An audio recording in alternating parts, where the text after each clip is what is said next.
Om Sahanau Bhunaktu Avahai Tejasvinavadhinastu शांति शांति शांति। बात कर रहे थे इसलिए आपकी कॉल को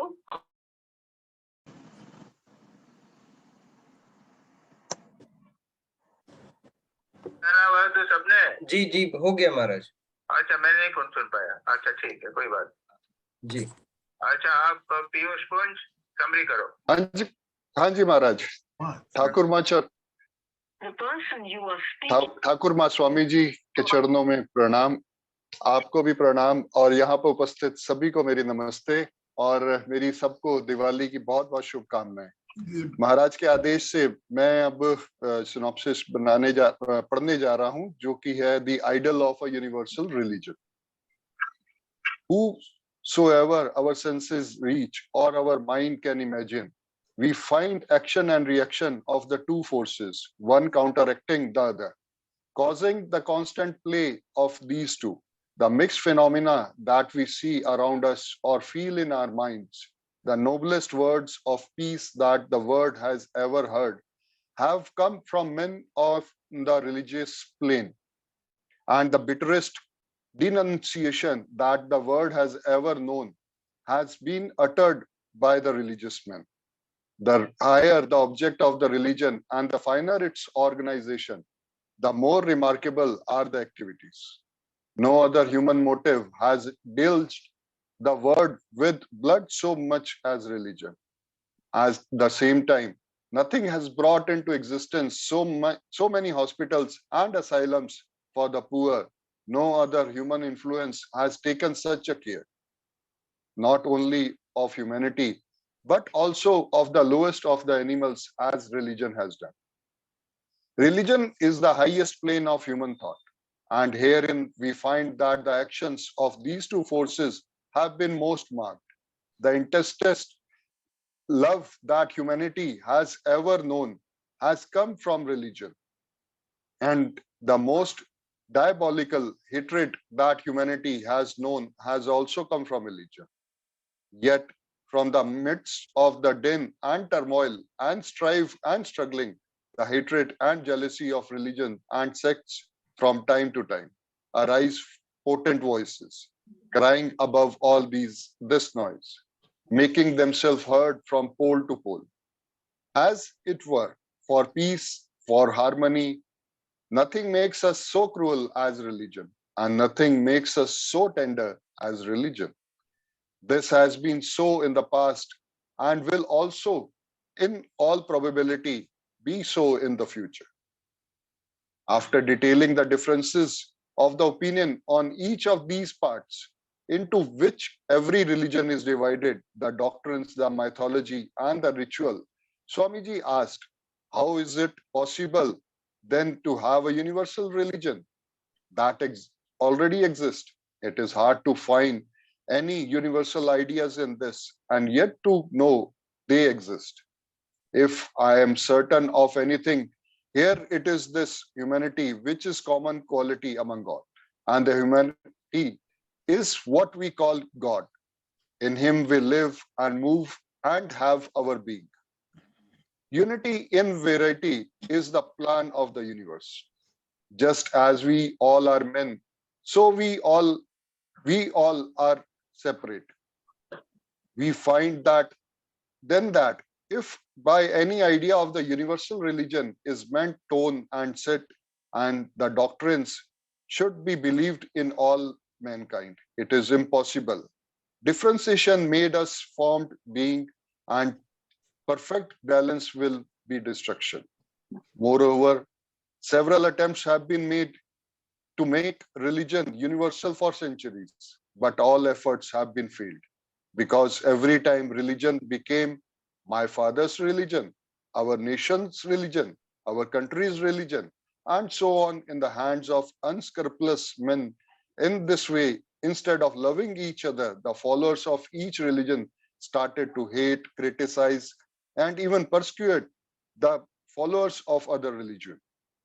This practice has been the main impediment in the way of bringing religious harmony. To show the differences among religions, Swami Vivekananda recognizes three aspects of all great and recognized religions, which are very divergent. These three parts are philosophy, mythology, and rituals. Philosophy deals with the whole subject matter of religion. That is its basic principles, aim, and means to achieve it. The second part is mythology, that makes philosophy concrete through the legendary lives of men and supernatural beings. Rituals, the third part of the religion, consist of worships, ceremonies, flowers, incense, etc., and makes religion more concrete. All these three aspects differ from religion to religion, and there is no universal philosophy or universal mythology or universal ritual accepted by religions. Each religion claims the superiority of its philosophy, mythology, and rituals, and sometimes compels the followers of the other religions to accept it. Swami Vivekananda sees this practice as fanaticism and compares it with most dreaded disease of all diseases. In this way, he shows that it is difficult to find out any unity amongst religions. Nevertheless, he assures that it exists. In order to show the unity in different religions, he compares it with the humanity, which is the abstract in nature, but which is common to all human beings, irrespective of their differences in all fields of life. Likewise, there is a common element running through all religions, and the common core is the idea of God. The ultimate reality, the unity, lies in all religions. He observes, so it is with this universal religion which runs through the various religions of the world in the form of God. It must and does exist through eternity. Swami Vivekananda mentions that apparently there is diversity in the universe, but ultimately we all are the manifestations of the same great truth. He points out that there is a difference amongst man, animal, plants, and so on. But as existence, we all are one of the God, as God is the universal existence. This is one universal religion. But in manifestations, all these differences must exist. Hence, by universal religion, he does not mean any universal philosophy or any universal mythology or any universal rituals. He observes such a state of things can never come into existence. If it even did, the world would be destroyed, because variety is the first principle of life. Swami Vivekananda emphasizes on the matter that variety is the true as unity, because the same truth can be known in different ways. Both unity and variety are the obvious fact of the universe in his view. In this way, he accepts all religions as the true paths leading to the same goal, which is really a realization of the divinity already in us. He adopts a practical plan for bringing religious harmony, which makes man realize the unity in diversity, keeping his individuality intact. His maxim is instead destroyed of anything man should build, and the different religions are the different radii of the same center where God exists. And when all the radii will meet at the center, all the differences will vanish. This state is called by him the realization of the divinity existing in all religions. He classifies human minds into 4 types according to his nature. First, the active type, who wants to do good works. 2, the mystic type, who remains busy to analyze his own self. Third is the philosophic type, who is busy to use his intellect even beyond the possibilities of all human philosophies. And the fourth one is the devotional type, who loves and enjoys the aesthetic side of the nature. All these 4 kinds of people think they are opposite, and even exclusive of each other. All these persons think one's own thinking as absolutely true and others are false. All these views are one-sided. In this way, they are always quarreling with each other, and this is the present scenario of the field of religion. Swami Vivekananda proposes a religion which must satisfy all these sorts of minds and hence asserts, what I want to propagate is a religion that will be equally acceptable to all minds. It must be equally philosophic, equally emotional, and equally mystic, and equally conducive to action. He considers a man as perfect who possesses all these four elements, and to be balanced in all these four elements in his ideal of religion, which can be attained by yoga. He regards to become harmonious, balanced in all these four directions is my ideal of religion. He clearly mentions that though the aim of all religions by one reunion with God, there are different methods suitable for different type of temperaments for attaining such goals. These methods are called yoga, by which one can realize and manifest his her divinity through selfless work, devotion, control of mind, and knowledge, respectively. Now, first of all, we take up Raj Yoga, controlling of the mind. We find in all beings three sorts of instruments of knowledge. The first is instinct, which you find mostly highly developed in animals. This is the lowest instrument of knowledge. The second instrument of knowledge is reasoning. You find that most highly developed in man. Instinct is inadequate instrument to animals. The sphere of action is very limited. Due to developed reason, the sphere of action also has here become enlarged in man. Yet even reason is still inefficient. Reason can go only a little way and then it stops. It cannot go further. And if you try to push it, the result is helpless confusion. Because reasons it becomes unreasonable. There must be some other instrument to take us beyond, and that instrument is called inspiration. Instinct belongs to animals, reason to man, and inspiration to God-man. The first test of true teaching must be that the teaching should not contradict reason, and you may see that such is the basis of all these yogas. We take the Raj Yoga, the psychological yoga, the psychological way of union. We have but one method of acquiring knowledge, from the lowest man to the highest yogi.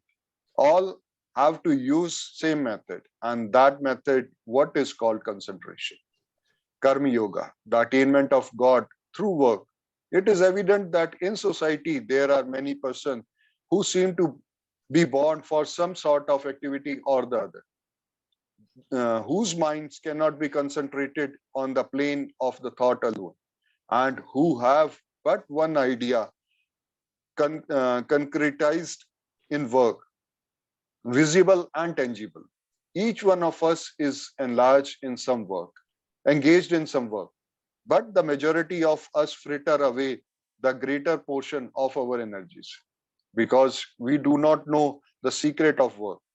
Karma Yoga explains that secret and teaches us where and how to work, how to employ to the greatest advantage of the largest part of our energies in the work that is before us. Karma Yoga teaches us how to work for work's sake, unattached. There is then Bhakti Yoga for the man of emotional nature, the lover. He wants to love God.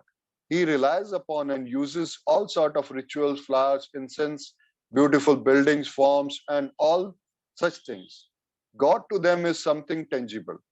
The only thing that is real, they feel, hear, and see him and love him.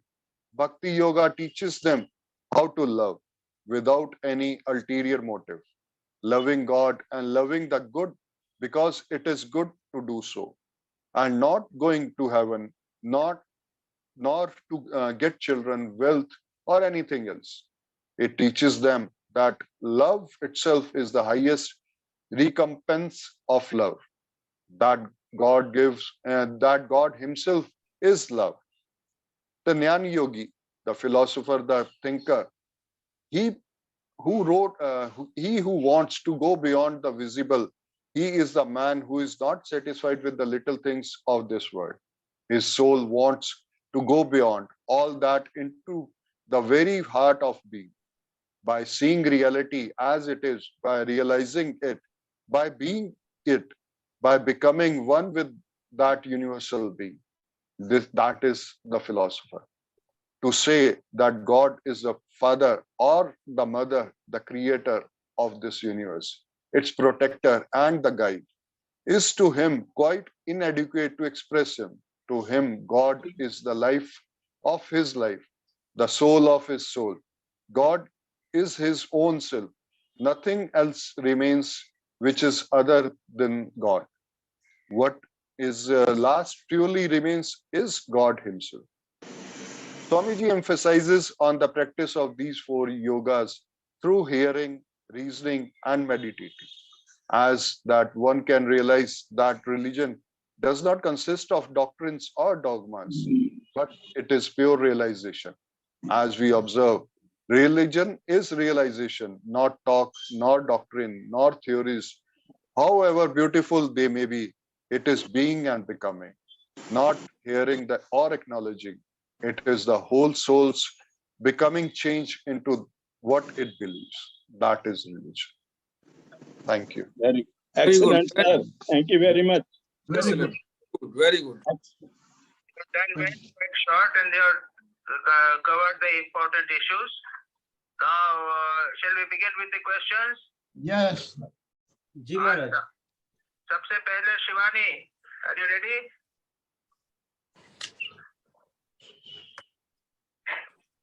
Where is he gone? Madam, Shivani madam join तो किया था. हाँ join किए थे, देखता हूँ.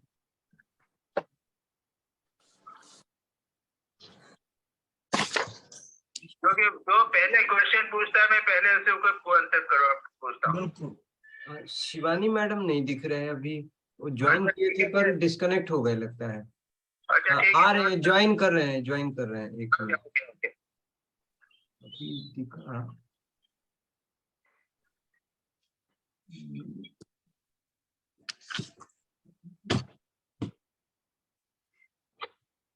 Yes. वो नहीं ज्वाइन कर पाए लगता है, उनका कुछ प्रॉब्लम. नहीं ज्वाइन कर लिया, ज्वाइन कर लिया. अच्छा हाँ महाराज शिवानी मैडम आप सवाल शुरू करें. मैं पूछूं? हाँ हाँ.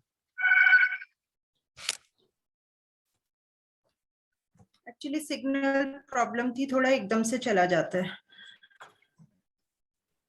हाँ. And I do. Do you think you can teach even a child? This is from page number 387. You cannot. The child teaches himself. So my question is, what about the teaching of parents to their children then? Where does these teachings stand? देखो देखो जो स्वामी जी जिस बात को emphasise कर रहे हैं वो ये है कि all divinity, all knowledge, all power is in each individual. उनका जो फंडामेंटल बेसिस है उसको समझ लो अच्छी तरह. वो कहते हैं कि एक शेर का बच्चा है, वो भेड़ों के झुंड में पकड़ा पला और वो अपने को भेड़ समझने लगा ना. अच्छा, उसको बाद में एक दूसरे शेर ने आके कहा कि तू शेर है, तो वो शेर हो गया. हेलो. यस, बराबर महाराज. हाँ, तो ये जो है, तो वो उसने क्या उसको दिखाया, तू शेर है, तू शेर है, तू शेर है. उसने क्या किया? वो तो उसको बोल दिया तू शेर है. तो क्या उसने कोई नॉलेज दी है क्या? सारी नॉलेज उसमें जो पावर था, जो शेर था, वो सब उसके अंदर था. तो जो भी जिसे हम नॉलेज कहते हैं, स्वामी जी कहते हैं कि वो ऊपर के जो ऑब्स्टेकल्स है उसको दूर करते हैं.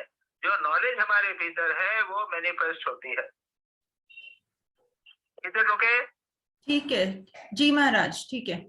क्योंकि ऐसा है, उसका एक और प्रूफ है कि एक स्कूल में 100 बच्चे पढ़ रहे हैं, टीचर पढ़ा रही है, लेकिन बच्चे तो अपने अपने ढंग से डेवलप होते हैं ना. नॉलेज हो तो एक ही होगी। बच्चे अपने ढंग से डेवलप होते हैं, उनके संस्कार डेवलप होते हैं, उनके बचपन का अलग होता है। भाई बहन भी हैं जो 4 भाई बहन घर में एक साथ रहते हैं, लेकिन अलग अलग ढंग से डेवलप होते हैं वो लोग। जी जो भी हो रहा है बाहर से मिल रहा है, वो ओनली ऑब्स्टेकल तो दूर कर रहा है। हमारे भीतर जो संस्कार और हमारे भीतर में जो डिविनिटी और नॉलेज है वो मैनिफेस्ट हो रही है। ठीक है इज इट ओके? जी महाराज। अच्छा, नेक्स्ट क्वेश्चन हाँ, from page number from attachment. I want to work. I want to do good to human being, and it is 90 to 1 that human being whom I have helped will prove ungrateful and go against me, and the result to me is pain. So my question is, since I'm practicing this and working for work's sake, but somewhere in back of the mind and heart, expectations are still present. What to do then? Although I felt that working for work's sake is very soothing and gives liberty also. But how to overcome with that expectation? go on doing, go ahead. Okay. You will get frustrations, you will get blows. If you expect praise or recognition, you will get blows that you will not get. But if you do work freely, there will not be any difficulty. जैसे हम Ramakrishna mission के Monks हैं, हम Ramakrishna mission में हमने इतने साल तक डॉक्टर का काम किया. There was no recognition, no one told anything. But we don't never bothered about it. हम काम कर रहे हैं, खत्म हुई बात. यानी we never bothered about the result, never bothered about the praise, कुछ नहीं. काम करते रहिए, अपने करते ही रहिए ना, मजे से करते रहिए. एक बच्चे को कहो कि बेटा ये सड़क को साफ कर दे, वो सड़क को साफ कर देगा, वो खत्म हो गया, उसका खेल है, इट इज अ प्ले. बच्चे को दूसरा काम को तो जो भी काम करोगे वो करेगा, वो खेल के जैसे करेगा, खत्म हो जाएगी बात. हाँ, ये तो है महाराज. उसको ये दुर्भाग्य है, अनफॉर्चुनेटली हमारी सोसाइटी ऐसी हो गई है कि प्रेज हमेशा एक्सपेक्ट करने लग गए हैं. तो ये try to get over it and it will be all right. ठीक है? ठीक है महाराज. अच्छा, next question. Page number 393. Now take Karma Yoga, the attainment of God through work. It is evident that in society there are many persons who seem to be born for some sort of activity or other, whose minds cannot be concentrated on the plane of thought alone, and who have but one idea, concretized in work, visible and tangible. There must be a science for this kind of life too. So my question is, I like to work a lot continuously. In return, I get immense happiness and sense of fulfillment. I should continue with this life or spiritual practices taught by you? अच्छा, इसके बारे में एक स्वामी शारदानंद जी और स्वामी निखिलानंद जी का एक बहुत अच्छा डिस्कशन है. स्वामी निखिलानंद जी ने कहा, स्वामी शारदानंद जी के पास में गए और उन्होंने कहा कि महाराज मेरी बहुत इच्छा कर्म की होती है, खूब कर्म करना चाहता हूँ ठाकुर का काम. निखिलानंद जी ने बहुत खुश हो, स्वामी शारदानंद जी बहुत खुश हुए कि भाई देखो ठाकुर का काम करना चाहते हो, स्वामी जी का काम करना चाहते हो, इससे बड़ी चीज और क्या हो सकती है, करो करो जरूर करो. खूब एनकरेज किया. फिर धीरे से कहते हैं कि देखो एक उम्र आएगी, 50-60 बरस के बाद में या उम्र के बाद में तुम अच्छा काम नहीं कर पाओगे, काम करने की क्षमता कम हो जाएगी. तो ऐसा करो, थोड़ा सा स्टडी का, आर्टिकल लिखने का, स्टडी करने का भी आदत बना लो. और उसके बाद में वो स्टडी का इम्पोर्टेंस कितना है, मेडिटेशन के आर्टिकल लिखने का इम्पोर्टेंस कितना है, प्रीचिंग का इम्पोर्टेंस कितना है, इतना उनको खूब कहने लगे, ये बहुत ही अच्छा है, ये तो नेक्स्ट गॉड है, इत्यादि इत्यादि कहने लगे. इतना कहने के बाद फिर कहने लगे कि देखो ऐसी भी स्थिति आएगी, तुम शायद देख नहीं पाओ, हाथ से लिख नहीं पाओ, तो क्या करोगे? तुम ऐसा करो तो तुम ध्यान करने की भी एक प्रैक्टिस हैबिट बना लो. तो और उसके बाद ध्यान का इम्पोर्टेंस कितना है सब बताया। तो उसका प्रभाव ये हुआ कि Nikhilananda ji was a very good worker, but after that he became a writer also and the gospel of Shri Ramakrishna का ट्रांसलेशन किया, सब क्या क्या सब किया। तो ये एक एग्जाम्पल शारदानंद जी ने जो बात कही है मैं तुमको कहता हूँ। अच्छा, स्वामी शारदानंद जी को देखो, स्वामी शारदानंद जी रामकृष्ण मिशन के जनरल सेक्रेटरी थे, उतना काम किया। उसके बाद उद्बोधन का रन किया, उद्बोधन मैगजीन निकाली, माँ शारदा की सारी सेवा की सारी रिस्पॉन्सिबिलिटी उन्होंने की। And at the same time उन्होंने लीला प्रसंग जो किताब है ना, उस किताब को लिखा थी। So there is no harm. You will want to do work, no difficulty about it. But see to it that if you are able to do, you can also do some little of study meditation also. Is that okay? Right, Maharaj. Maharaj. Beautiful, Maharaj. Maharaj, next question, last question, page number 395. Paragraph is, we lastly come to the Jnana Yogi, the philosopher, the thinker, he who wants to go beyond the visible. He is the man who is not satisfied with the little things of this world. His idea is to go beyond the daily routine of eating, drinking, and so on. Not even the teachings of thousands of books will satisfy him. His soul wants to go beyond all that into the very heart of being, by seeing reality as it is, by realizing it, by being it, by becoming one with that he was being. So my question is, I also feel like mentioned in the above paragraph, but I find the process and the steps are very boring. What should I do? No, you need not worry about it. That path is not for you. Okay. You see, those for them it will be very interesting. You see, those who are temperamentally of that type, they will feel tremendous joy. You know, you also तुमने पढ़ा तो ठीक लगा तुमको, लेकिन अब boring लग रहा है, ऐसा नहीं। जो लोग ज्ञानी है, ज्ञानी का टेम्परामेंट है, उनको इतना आनंद आता है कि बस they are full of no boring at all. That means that the path is not for you. Okay, you are continuing there another path already. You are doing work कर्म का पाथ पढ़ रहा है, उसको हमने डिस्कस कर लिया है। ये ज्ञान का पाथ तुमको भले रैशनली लगता हो, लेकिन तुमको बोरिंग लगता है, तो don't worry about it, is not for you.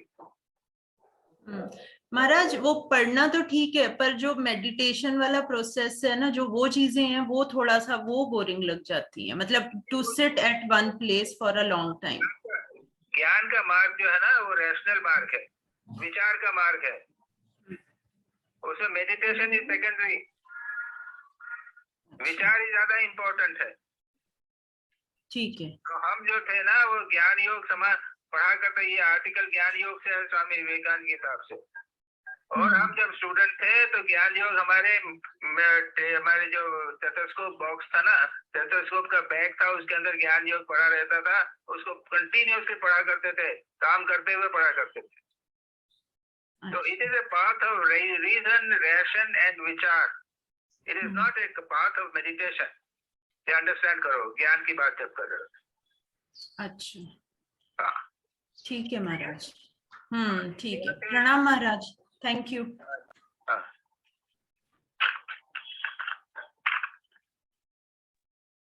Debashish महाराज जी, मैं सुबीर बोल रहा हूँ। मेरे को 10 बजे महाराज जी ने एक मीटिंग के लिए बुलाया है आश्रम में, तो can I ask the question first please? अच्छा ठीक है, आज आप पोल कर लो। ठीक है महाराज जी। तुम्हारे बात उसी के बाद तुम्हारे, चलो बोलो। हाँ, छोटे से हाँ, तो what was Sri Sri Thakur's idea of universal religion?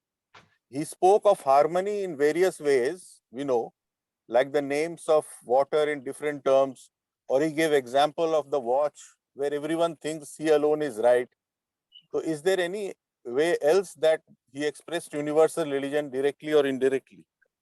अरे वो तो समझिए, दो तो बता दिए तुमने, वाटर की बात बना दी, दूसरा दिया, लेकिन सबसे इम्पोर्टेंट एग्जाम्पल तो ठाकुर का बोला ही नहीं तुमने, जो तो मत तो पद। अच्छा। हाँ, जो तो मत तो पद, जितने मत है उतने पथ है। जी, तो that ये is the most important. Important है। और ठाकुर ने तो जितने मत बनाए उसने, स्वामी विवेकानंद तो कहते हैं कि there should be as many sects as many persons are there। जी जी, जितने भावनाएं हैं उतने पथ हैं। अगर दूसरे लोग एक्सेप्ट, वो तो सेकंड क्वेश्चन में आएगा तुम्हारा, पर जब तो जी। मत तो पद में वेरी क्लियर है, सारा का सारा है। जी जी जी जी, हाँ, तुम्हारे बिल्कुल। कुछ ही मत हो, तुम्हारे रिचुअल में अगर तुम चार यहाँ पे 16 आइटम के बदले तुम 4 आइटम से करना चाहते हो, तो ये तुम्हारा मत हो गया। जी जी जी, हाँ, तो हम केवल एक आइटम से पूजा करेंगे, तो ठीक है, एक आइटम से करो। हाँ हाँ। There are hundreds of ritualistic types of worships are there. हाँ हाँ Buddhist ritualistic worships are there. Jain ritualistic worships are there. जो तो जी। मत तो बस जी महाराज, that is a very yes. clear। जी महाराज, बिल्कुल। हाँ, सेकंड क्वेश्चन है, हाँ, today other than Islam, other religions don't seem to be attacking each other as much. In India, Sufis were the forerunners of Islamic invasion, but Sufis showed no violence and their practices were similar to Bhakti Yoga. But how can Islam accept universal religion as they seem to be mostly fanatical? अरे कौन सा धर्म है जो universal religion को accept करेगा?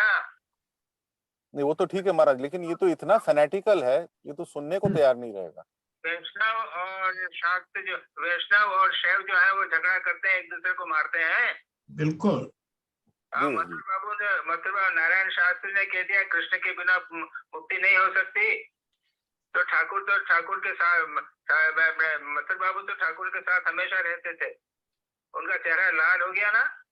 हाँ, तब अब वो क्या हमारी राज, और फिर वो क्या ठाकुर ये भी कहते हैं, कोई कहते हैं कि वो कृष्ण जो है वो मुक्ति करने वाला है, कांडारी है। हाँ, हमारी राजेश्वरी ने एक ग्वाले को रख दिया है नौका चलाने के लिए। तो ये रहेगा ही, तो दिस विल रिमेन। मुसलमानों की क्या बात कहते हो? हिंदुओं में सबकी यही बात है, यानी ये जो बात है ये सब में है। ठाकुर के रहते समय ठाकुर के सामने हुई है, इतना बोलने से क्या होगा? ये रहेगा। Hindus also are fanatic. जी जी, ये रहेगा। महाराज, अगला सवाल है, Swami ji on page 386 talks of two things as his plan. Number 1, he says do not destroy. Number 2, he says take man where he stands and lift him from there. I can understand the Hindu doing that for another Hindu by removing obstacles, etc. But how does he do that for another religion like Islam or Christianity? Do we do it by building churches and mosques, or is he exhorting us with each religion separately? ऐसा कहाँ है कि वो हिंदू मुस्लिम का church कहाँ बनाते हैं? कुछ नहीं, कोई एक आध बार राजा ने किसी ने बनाया होगा, लेकिन वो सब तो कुछ नहीं होता है। तो हमें अपना अपना खुद ही जो है अपने अपने रिलीजन में खुद ही मतलब अपनी तरीके से करना है। That is what he is telling, मतलब he is addressing the entire world, जिसमें हर लोग अपने अपने तरीके से करेंगे, यही है ना? नहीं, ऐसा है। तुम्हारा प्रश्न क्या है?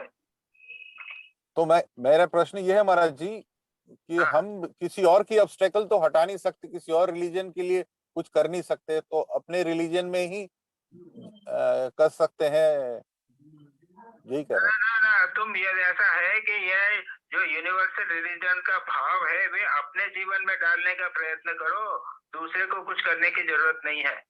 क्योंकि वो कहते हैं ना take man where he stands and lift him from there, तो हम उसको कैसे take man where he stands and lift him from there, तो हम किसी को कैसे लिफ्ट करें? वो ऐसा ही होगा जब when you are standing at a particular place and you try to go up, first of all अच्छा, इंडिविजुअल लेवल पे, अपने लेवल पे, इंडिविजुअल लेवल पे करो। और छोटा बच्चा है उसको करो, जब कोरोना बहुत कहो, अगर वो केवल एक मंदिर में जाता है तो मौका मिलने पर उसको कहो तुम जरा शिवली के मंदिर में जाते थे, चलो इस बार अपन कृष्ण के मंदिर में जाते हैं। जी जी जी, और that sort of a thing कर सकते हो।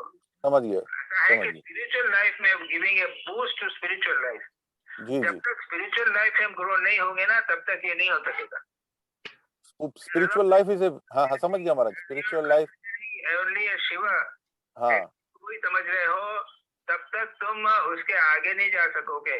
जब वो जी। शिव को भी देखोगे कि ये भौतिक फिजिकल एस्पेक्ट ऑफ शिव नहीं है, उसके पीछे भाव भी है, करुणा दया है, और उसके जी, जी। पीछे शिव जो है वो सच्चिदानंद है। ये जब तक व्यक्ति नहीं समझेगा तब तक वो दूसरी चीज कैसे समझेगा।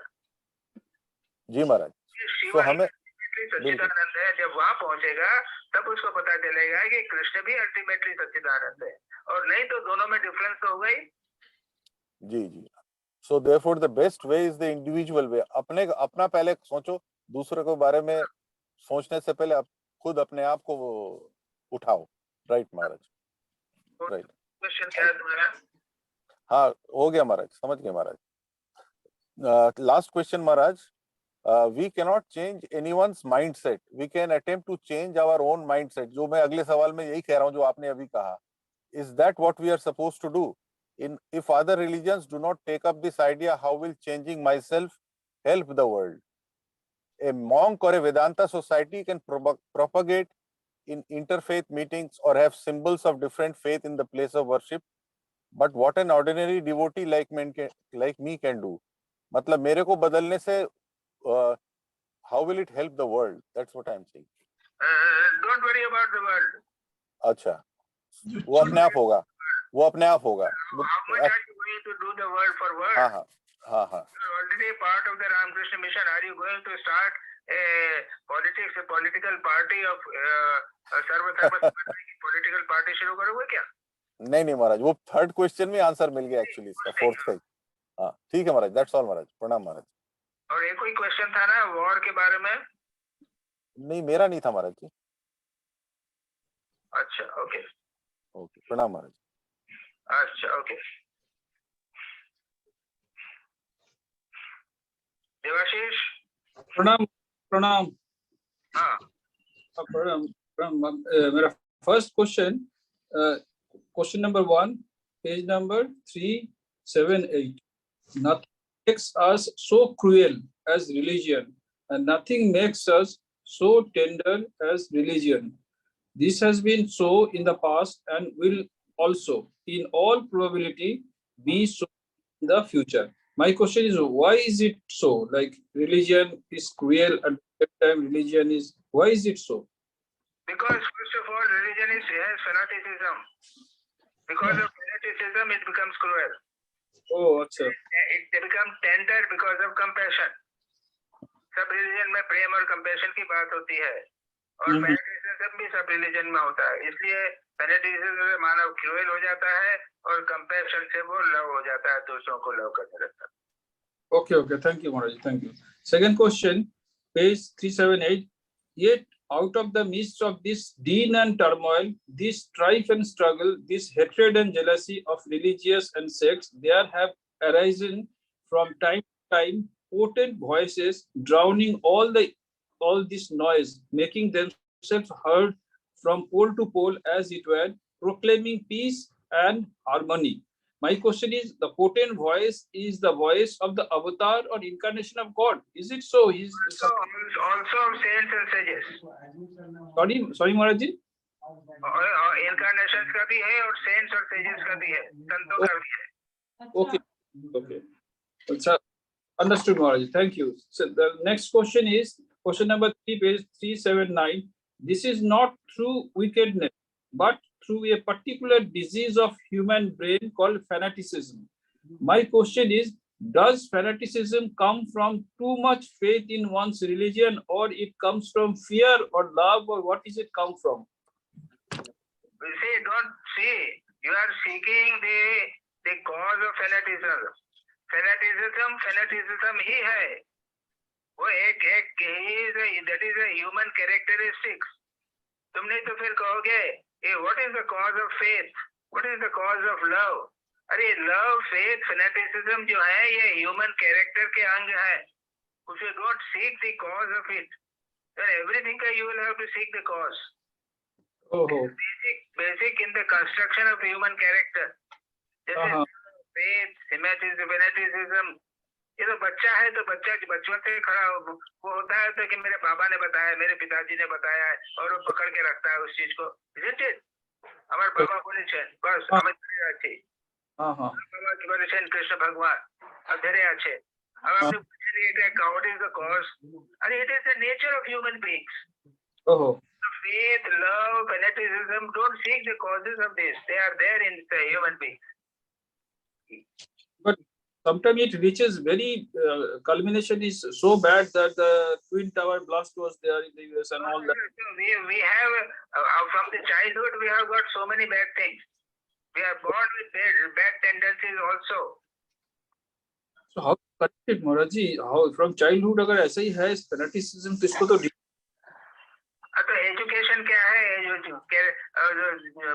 अपने फादर मदर की रिस्पॉन्सिबिलिटी क्या है, टीचर्स की रिस्पॉन्सिबिलिटी क्या है, they will teach them in a particular way.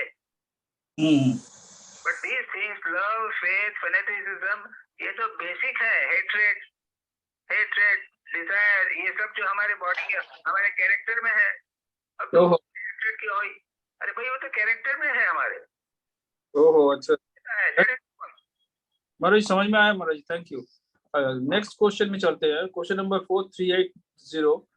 all such stories to whatever religion they may belong are really mythological, mixed up occasionally, it may be with a little history. My question is, should we give importance to mythology during our sadhana or spiritual practices? Does it help us in self-realization? In Hindu religion, practice sadhana, don't worry about mythology. You expect sadhana is most important. ठीक है Sadhana may start at ritual, but okay you have to go ahead up to meditation. Sadhana is more important. That is the more important thing. Okay, Maharaji, okay, thank you, Maharaji. Question number 5. When you hear such talk in the world, I would ask you to be a little reticent to take care of yourself. For behind all this talk is often the intense selfishness. And what is this selfishness Swamiji is talking about? Page 382. क्या है वो? एक minute चलो, मेरे को खोलने दो, किताब खोलने दो। मैं किताब से 2 लाइन लिख दिया था। नहीं, किताब से किया ना? हाँ, किताब से 2 लाइन अभी पढ़ा है ना, किताब से पढ़ा है, so that it takes less time. एक मिनट, I'm just 382. हाँ, 382 में when you hear such talk in the world, I would ask you to be a little reticent to take care of yourselves. For behind all this talk is often the intense selfishness. Manifestation of the बीच में है कि नीचे है, कहाँ है? ये तो middle में है महाराज जी, मिडिल में है। पैरा का 5th लाइन में है, मिडिल पैरा का 5th लाइन में है। 6th line, ठीक है। We find that the idea of universe is meant only for one set of doctrines should be believed by all mankind is wholly impossible. It will never never time again. We expect that one universal mythology, it cannot be. Such a state thing can never exist. What makes for us formed beings differentiation, perfect balance would be destruction. What makes portion unity or sameness is destroyed. We must wish. Maharaj, first para mein, 5th line. 382. 382, yes. 384. 384, okay. Just हाँ, 5वीं line है. The world would be destroyed because variety is the first principle. 384. 82 हमारा 382 से मिला है। आप जो हमें भेजा है ना PDF, उसमें 382 पेज में है। मैं पढ़ूं महाराज जी? क्या बोल रहे हैं? बोलो तो, पढ़ो तो। मैं पढ़ूं, थोड़ा अगले से 2-3 लाइन अगले से पढ़ता हूँ। And so we go on in this world in our search after universal brotherhood and equality.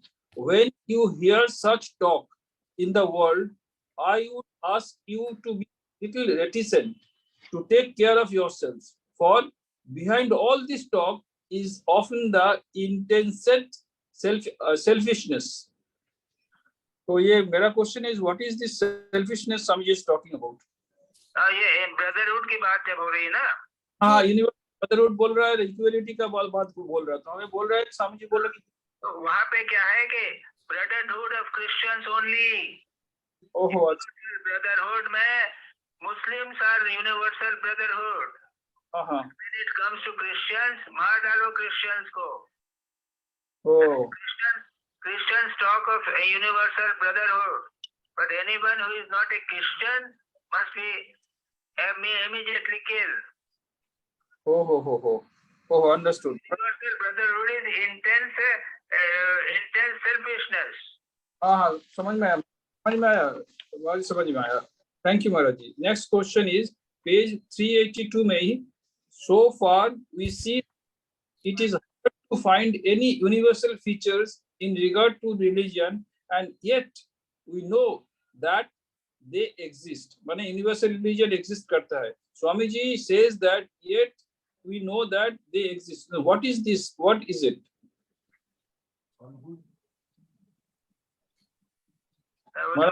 एक मिनट, कहाँ है बहुत, उसके बाद कहाँ पे पढ़ा तो? हाँ 82 में हाँ Swami ji talking of God, ये last para God present, last para में God in all religion, it is not. Maharaj ji last para का शुरू में देखिए, so far we see that it is find any universal features in regard to religion, and yet we know that they exist. तो ये शुरू में स्वामी जी बोल रहा है कि यूनिवर्सल रिलीजन एग्जिस्ट कर रहा है, तो मेरा क्वेश्चन है कि what that he thinks that it exists.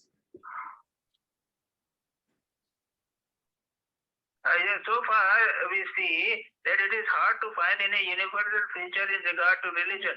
Yes, and yes. we know that they exist. We are Yes. all human beings, but are we equal? Certainly not. Who is equal? Only Newton. That's why the brain. One man is stronger, another man, etc. Now, what is your question? तो ये universal religion exist कर रहा है क्या?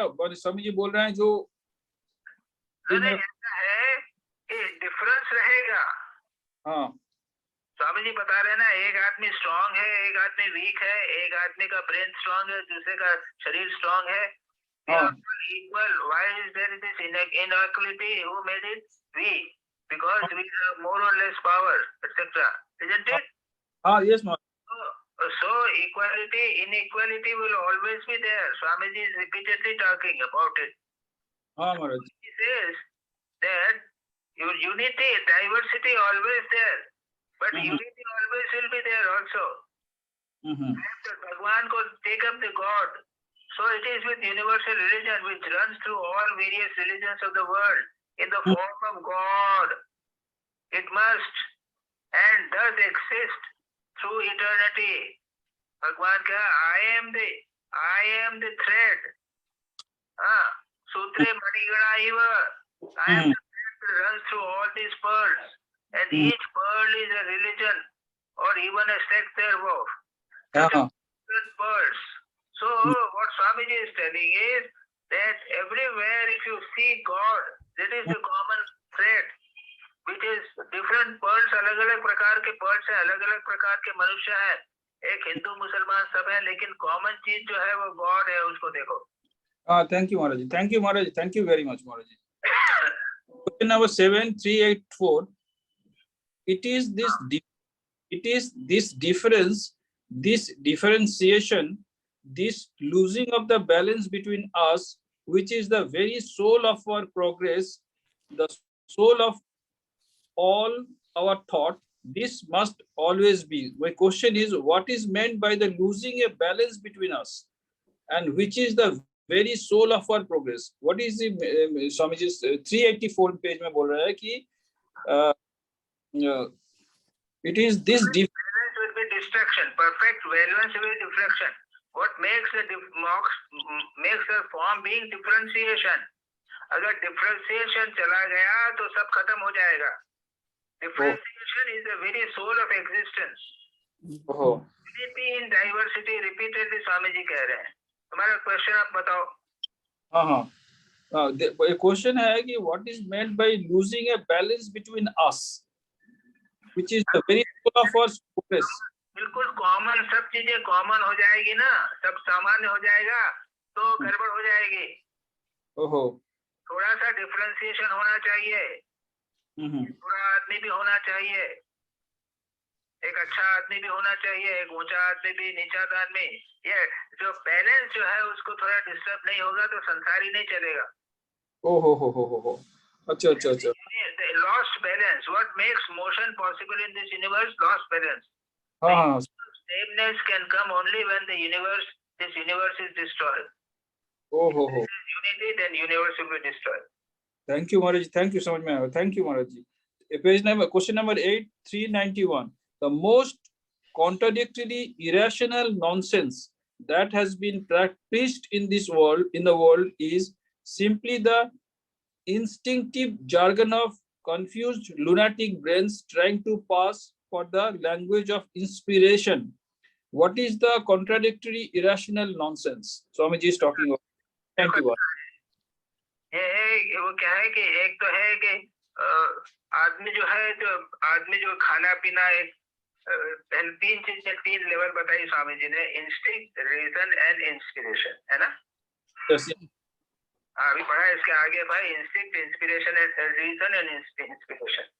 तो instinct क्या है कि मैं जो खाता हूँ, अच्छा पान खाना चाहिए, बढ़िया चीज है. हाँ. अब वहां वही कहने लग गए कि मैं अपनी इंस्टिंक्ट जो है मेरी, पान खाने की इंस्टिंक्ट है, मैं उसको इंस्पिरेशन कहूँ. ओहो. मेरी भोग की इच्छा है, हाँ. तो मैं इंस्पिरेशन कहूँ कि भगवान की इच्छा में भोग कर रहा हूँ. ओहो. इसको बोलते हैं इंस्टिंक्ट को इंस्पिरेशन कर दिया. ओहो. अच्छा. Thank you Maharaj. Thank you Maharaj. कहते हैं कि most contradictory, irrational nonsense has been preached in the world is simply an instinctive jargon of confused lunatic brains trying to pass for the language of inspiration. लोग, fanatic लोग, ये कहते हैं ये भगवान की वाणी है. बदमाशी करेंगे, कहेंगे भगवान की वाणी है. वो बात समझ कह रहे हैं. इसका मतलब है पहले करेक्टर करो, उसका बाद ही. नहीं, वो ये स्वामी जी कह रहे हैं, यू हैव टू 3 लेवल बताते हैं ना Swami ji. Instinct, reason and inspiration. उसमें स्वामी जी बाद में कहता है जो इंस्पिरेशन है वो ठीक तेरे रीजन के अगेंस्ट नहीं होना चाहिए. ये अब छोड़ो उसकी बात. समझ में आया. समझ. थैंक यू महाराज जी. क्वेश्चन नंबर 9 है 382. So far it is all right theoretically, but is there any way of practically working out this harmony of religions? My question is, what Swamiji means is to become harmoniously balanced in all the 4 directions, like philosophy, mysticism, emotion, and to work. Is that what he means?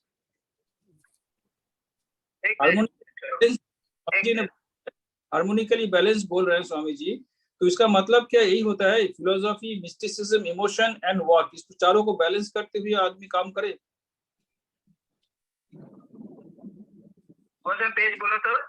Page 382 में स्वामी जी बोल रहे हैं, so far it is all right theoretically, but is there any way of practically working out this harmony of religions? Practically working out this harmony of religions.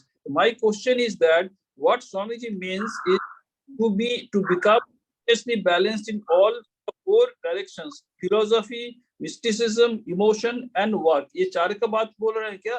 Balance करना है harmoniously. देखो harmony of religion के 2 बात होती है. एक तो ये है कि हिंदू, मुसलमान, ईसाई सब जो हैं एक साथ रहें. क्यों? डाइवर्सिटी होती है. डाइवर्सिटी होगी, इसके हार्मनी होना चाहिए. ये एक प्रकार की बात हुई. तुम गिरजा में जाओ, मैं मंदिर में जाऊं और तुम मस्जिद में जाओ, कोई बात नहीं. एक हर प्रकार की हारमोनी। हम्म, दूसरी हारमोनी होती है कि हमारे जीवन में कर्मयोग, ज्ञान योग, राजयोग और भक्ति योग हाँ हाँ का समन्वय हो, इनका हारमोनी हो। हाँ हाँ यहाँ दोनों बातें कहते हैं। हाँ हाँ strong is other than someone is brain is strong. एक समाज में कुछ कर्मयोगी भी होना चाहिए, हाँ हाँ होना चाहिए, हाँ कुछ हाँ भक्ति योगी भी होना चाहिए, कोई राजयोगी भी होना चाहिए। हाँ हाँ हाँ ये बात है। हाँ, समझ में आया Maharaj ji. Thank you very much. Thank you Maharaj. प्रणाम। अच्छा, तो कौन कौन हो गया? शिवानी हो गया। अब कौन बचा है? अब किसका नंबर आएगा? Kundu. Yes, Maharaj. Pranam Maharaj. अच्छा, Maharaj, the first question has been discussed, but I still have some doubt. That in page 386 is telling men must teach themselves.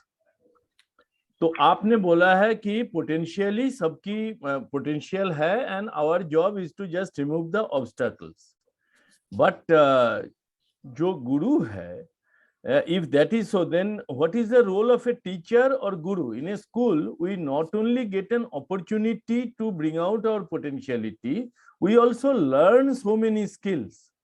A guru not only removes the obstacles in the path, but imparts knowledge which leads to liberation.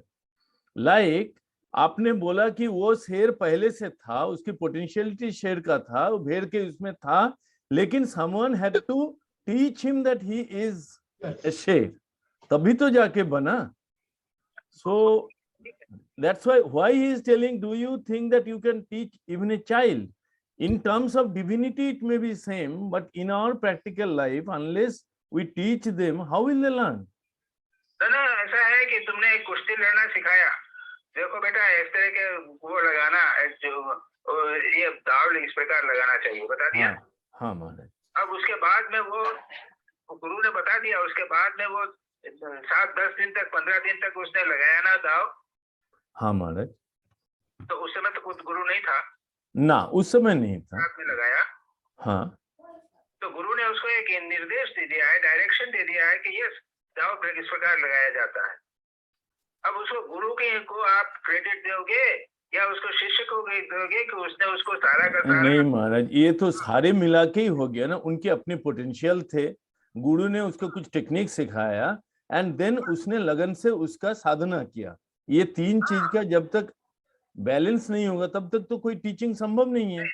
दूसरा जो है उसको भी बताया था, चार students को उसने बताया था कि ये दाव लगाना है। हाँ, तो लगाया नहीं, प्रैक्टिस नहीं किया, कुछ भी नहीं किया। That's what. तो उन्होंने प्रैक्टिस नहीं किया, प्रैक्टिस अगर करते तो उनका भी हो जाता। नहीं, तो ऐसा है कि दोनों चीजें है ना। एक तो है कि you get a little instruction. गुरु ने क्या किया, स्वामी जी कहते हैं इम्पोर्टेंस जो स्वामी जी दे रहे हैं वो आपका इंडिविजुअल अंदर का जो यस महाराज, आउटसाइड को ज्यादा इम्पोर्टेंस नहीं दे। Like he says that Swami ji ने एक पौधा बढ़ रहा है तो उसको हेज लगा दिया ना चारों तरफ से।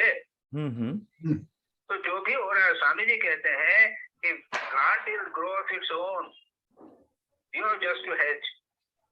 So Guru is just hedging. This is what Swamiji is emphasizing. I agree to your point. That is what Maharaj. So that means like on the when we say that medicine में है, class में हम medicine पढ़ाते हैं और medicine पढ़ा दिया, उसके बाद में सीखते कब हैं हम? जब पेशेंट देखते हैं तब सीखते हैं। yes, yes, बोलने से काम चलता नहीं है। When you see the patient, then you realize what you have seen, that is there. true. But ये भी बात था कि अगर वो क्लास में नहीं जाते तो वो पेशेंट देखने के उसके काबिल ही नहीं होते। वो तो मैंने कहा। So it is a okay Maharaj, understood. ऐसा है कि theory, there is one this what you call teaching is theory. हाँ, And when you learn, it is practice. yes Maharaj, yes Maharaj. And Swamiji is giving importance to this personal learning, etc. हाँ, because basically he wants us to prove ourselves, wants us to grow rather than yes Maharaj. भाई गुरु ने थोड़ा सा बता दिया। हाँ, yes Maharaj. Practice तो करना पड़ेगा। True. Then in page 392, he says, even the lowest shoe black, if he gives more concentration, will black shoes better. Now, with concentrated efforts, a person will have greater achievements. But does it make him more spiritual? I mean, all the examples he gives will make us a better professional, a better human being, but will it improve our spiritual tendencies? Now, what is Raj Yoga? राज योग में हम concentrate कर रहे हैं महाराज। अष्टांग योग में अंतरंग योग क्या है? ध्यान, धारणा, ध्यान, समाधि। तो बस ठीक है। तो हाँ, अगर एक शू ब्लैक फुल्ली कंसंट्रेट करके धारणा से ध्यान के लेवल पे आएगा तो उससे समाधि भी हो जाएगी ऑटोमेटिक। राजयोग में कितने प्रकार की समाधियां वर्णन है? हाँ, विभूति पाद में। And we are talking, हम लोग जो है, we so called religious people, we say that we are, they are not spiritual, we are spiritual. अरे ध्यान तो 2 मिनट हो नहीं पाता, तो अपने आप को बोलते हो स्पिरिचुअल हो? उससे तो तुम्हारा श्लोक एक बेटर है। Okay. Don't underestimate meditation. Okay, Maharaj. Yes, Maharaj. Just by saying that we are spiritual, no one becomes spiritual without concentration. Okay, Maharaj. First you become a good shoemaker, shoe black, and then you will understand what is meditation. Then you will understand what is spirituality. Okay, Maharaj. So concentration is extremely important. Yes, Maharaj. हाँ, Okay, Maharaj. हाँ, प्रणाम महाराज।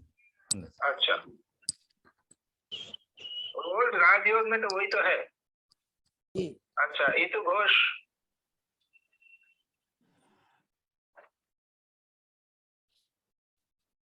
इतु Ghosh is there? Yes. जी प्रणाम महाराज। हाँ, बोलो। हाँ, मेरा पहला प्रश्न है from the text, what can we do then? We can make it run smoothly. We can lessen the friction. So we can grease the wheels as it were. So my question is, what should we adopt to run it smoothly and to grease it? Read again. Next line जो है वो कौन सा page है बोलो तो? ये है page number 8. What you have sent from there, number 8, page number 8. First paragraph, line तुम्हारा according to you.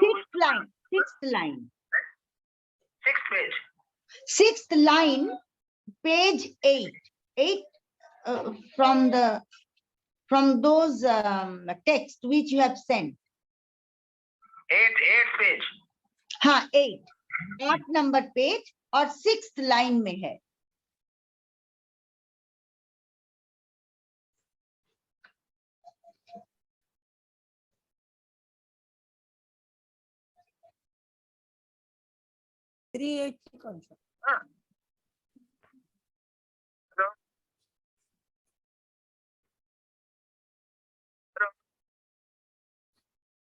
Page number बोलिए। पेज नंबर 8 मतलब बुक का नहीं, 380 ऐसे बोलिए ना। 384 वो हमने लिखा नहीं है महाराज 384 होगा। 384 है। अच्छा, कोई बात नहीं। 384 का कहाँ पर है ये? हाँ 384। Sixth line from the top, 6th line. 6th line में थे, because variety is the first principle of life, what makes us formed beings. Differentiation, ये तो अलग दिख रहा। You mean to say wheel within a wheel? हाँ, we greasing की बात है उसमें। What can we do then? We can make it run smoothly. We can lessen the friction. We can grease the wheels as Yes. it were. हाँ 384 के आखिरी 7 line देख लिए, नीचे से 7वीं लाइन है, 7th line. Yes, We yes, yes. can make it run smoothly. We can lessen the friction. We Yes. can grease the wheels as Yes. it were. Right? Yes. जी. तो मेरा क्वेश्चन है कि what should he adopt to run it smoothly and to grease it? देखो उसको आगे पढ़ो, बता दिया है। रनिंग टू स्मूथ के लिए अब स्वामी जी खुद ही बोल रहे हैं आगे। अच्छा, हाँ, वो स्मूथ रनिंग के लिए first is recognise natural necessity of variety. जी, जो आगे पढ़ो स्वामी जी, पढ़ो तो उसके आगे है। मेरे पास भी Necessity of variety, second unity of nature plus can be seen in 100,000 words. Read the whole Yes. of it. पढ़ो उसको, बिल्कुल ठीक से पढ़ा जाएगा। जी.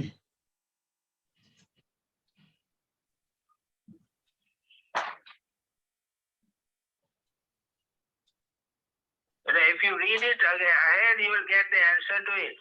ओके, ठीक है महाराज। अच्छा, सेकेंड क्वेश्चन है, the child teaches himself, your duty is to afford opportunities and to remove obstacles. So now my question is, if parents have wrong attitude towards the life, what the child will learn? If initially the child is not turned towards something positive, is it possible for him to select the right path? क्या सुनो, कौन सा page क्या है? घर page से जाएगा। ये पेज है 11। 11। Yeah. अच्छा, First. 9, 10, 11। हाँ, First line of the para. first line, हाँ, the child teaches himself. Your duty is to find opportunities and to remove the obstacles. मतलब पेज क्या, पेज बोलो तो। पेज महाराज जी पेज 387 में है। 387 first line. फर्स्ट लाइन 387 एकदम शुरू में रहे। Yes. एक मिनट मैं पढ़ूं? एक मिनट मेरे क्या है कि हमारे दूसरे मेरे जो हार्ड कॉपी है उसमें भी पेज नहीं मिल रहा है। हाँ, मैं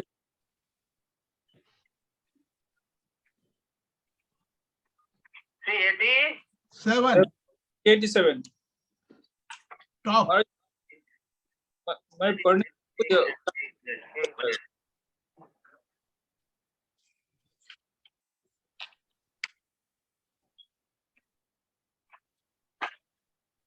what is the line? First line. क्या आप बोलो क्या है? the child teaches himself. Your duty is to afford opportunities and to remove the obstacles. A plant grows.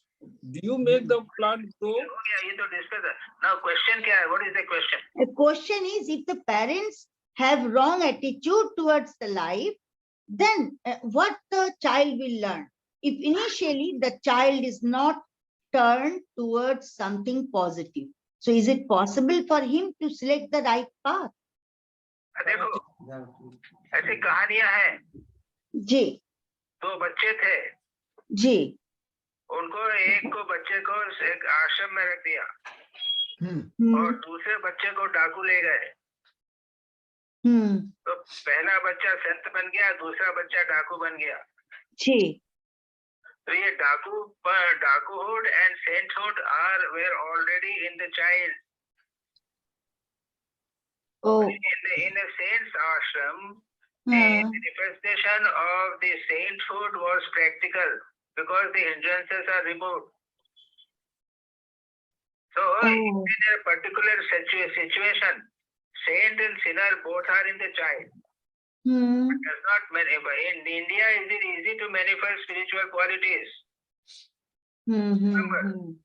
Waste में जाओगे तो मटेरियल क्वालिटीज आपकी ज्यादा मैनिफेस्ट होगी। जी, जहाँ कभी भी चाइल्ड की बात आ रही ना, जी, sinner both are hidden in the child.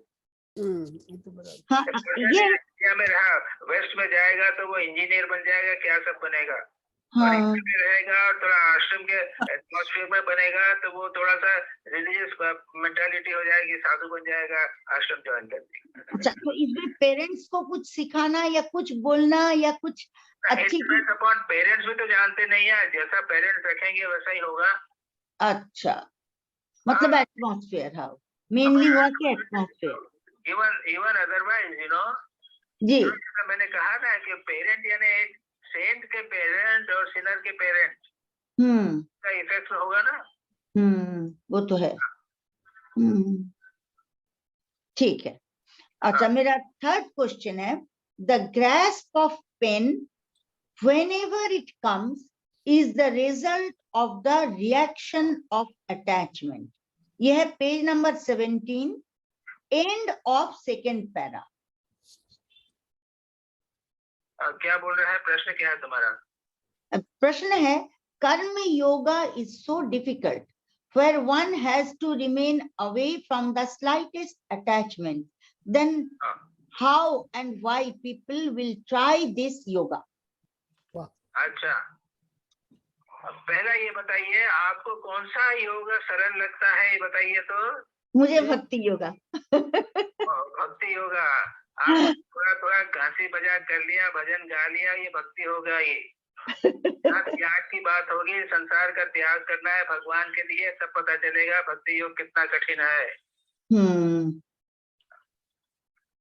भक्ति योग जो है वो कठिन है जी।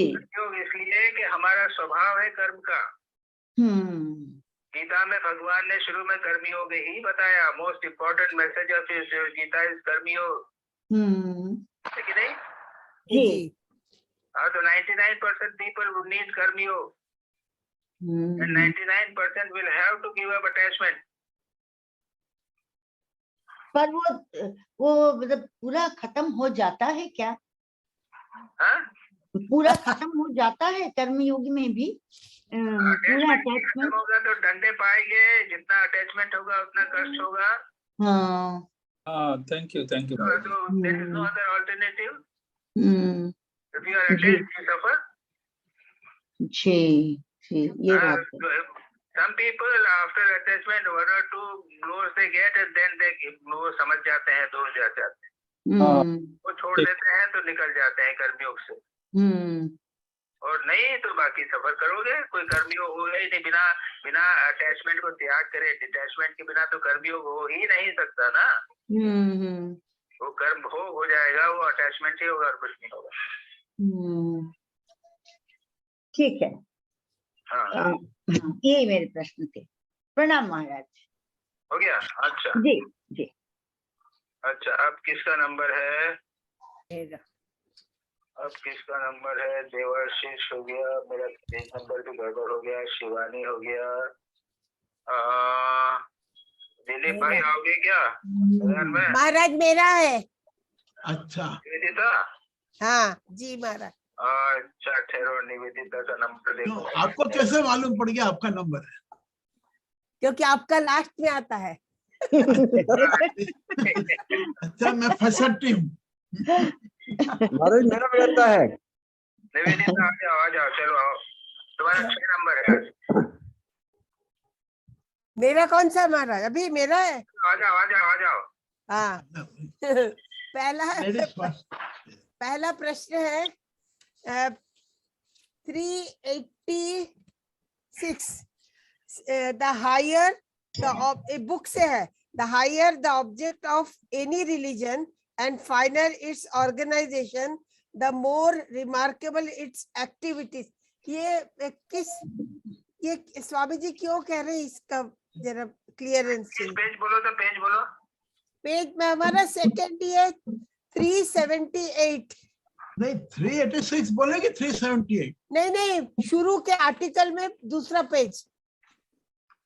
अच्छा, शुरू का आर्टिकल और ऊपर से तीसरी line. The higher the object of yes. Higher the object of any religion and the finer the organization, the more remarkable are its activities. तो ये क्या बोलना चाह रहे हैं स्वामी जी, ये पूछना था।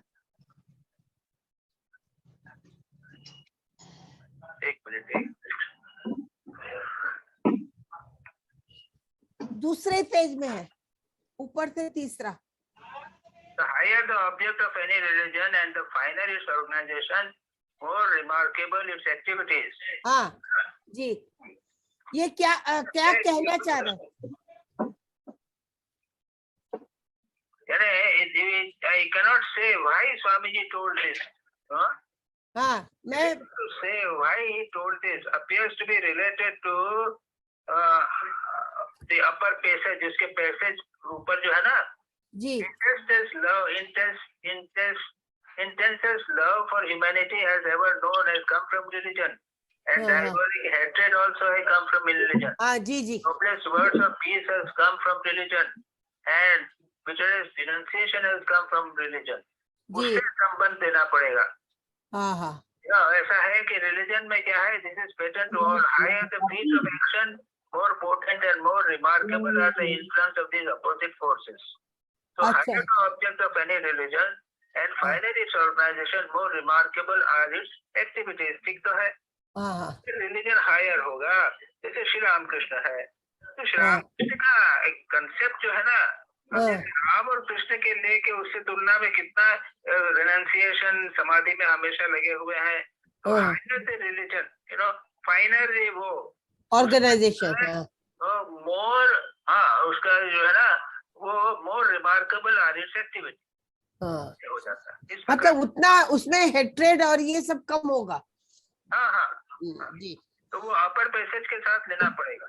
जी जी हाँ। अच्छा, उसके बाद पहला पेज में है, first page, this is patent to all and the higher the field of action and the more potent the and higher the field of action, the more potent, the more remarkable are the influence of these opposite forces. ये भी same ही है क्या महाराज? ये same ही तो है। हाँ वही पूछे। ओके, अब तीसरा प्रश्न।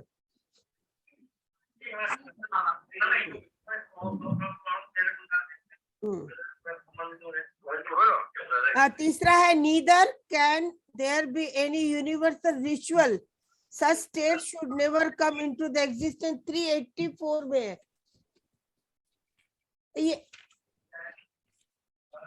ये जो आप अभी बता रहे थे ना, जो बैलेंस नहीं रहना चाहिए, सब में डिफरेंशिएशन होना चाहिए, उसके ऊपर है शायद 384। यस 384 क्या है? Neither neither can there be one universal ritual, such state should never come into existence। मतलब हर धर्म का जो रिचुअल है वो एक बराबर नहीं होना चाहिए, ऐसे ही बोल रहे हैं ना?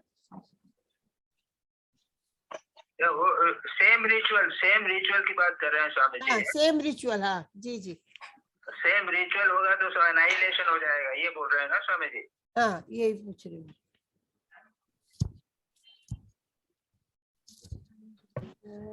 महाराज जी, ये पेज नंबर 384 की तीसरी लाइन है। हाँ 384 की तीसरी line, yes correct. Neither can there be one universal ritual, such a state of things can never come into existence. If it ever did, the world will be destroyed। यही आपने बताया ना, जो सृष्टि में डिफरेंशिएशन बहुत जरूरी है। हाँ वही तो बोल रहे हैं। हाँ ये हो गया महाराज। उसके बाद fourth, Neither can one be universal religion। हाँ जी जी हो गया तो। हाँ अच्छा, तीसरा भी वैसे ही प्रश्न है, वो भी हो गया, मतलब ये बैलेंस के बारे में ही है। फिफ्थ क्वेश्चन है, why Swami ji is giving more emphasis on the men must teach themselves what you can and you and I can do। Page number? Question तुम्हारे 4, 5 है तो वो सब 5, 5, 6 एक ही तरीके है ना? हाँ फिफ्थ क्वेश्चन अभी, why Swamiji is emphasizing on the men must teach themselves what can you and I do। Page number 386। Last में है महाराज, last line. Do you think you can? ये मतलब ये आपने अभी जो बताया ना, सब जो नॉलेज है वो सब भीतर से आता है, मैनिफेस्टेशन ही है। हाँ? What इसी can की- external teacher do? हाँ Remove the obstacles. हाँ हाँ, यस वही। Each of us is naturally growing, developing according to our own nature. Each will in time come to know the highest truth, for after all men must teach themselves. What can you and I do? ठीक है, तो question क्या है जो अच्छा। clear है?